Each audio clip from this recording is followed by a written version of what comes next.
السلام علیکم دوستوں، کیسے ہیں آپ؟ ٹھیک ہیں دوستوں؟ پہلے یہ ویڈیو دیکھیں، پھر بعد میں بات کرتے ہیں۔ ہی جائے گی منزل بھٹکتے بھٹکتے، گمراہ تو وہ ہے جو گھر سے نکلے ہی۔ میں آپ نے دیکھا کہ ایک لڑکا اسکافولڈنگ بنا رہا ہے، کوئی کام کرنے کے لیے بنا رہا ہوگا، تو اس کی ہائٹ جو کم سے کم کوئی 100-150 میٹر اونچی ہائٹ ہے۔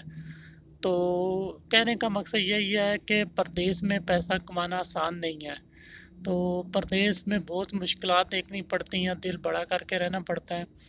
تو میری تو گزارش یہی ہے کہ جو پاکستان میں ہیں، جن کے بھائی باہر ہیں، باپ باہر ہیں، ان سے اتنی خواہشیں کریں کہ جتنی وہ پوری کر سکتے ہیں، کیونکہ پردیس میں لوگ اپنی جان کو تیلی پہ رکھ کے تو پھر ہی یہ پیسہ کماتے ہیں، اتنی آسانی سے نہیں کمایا جاتا۔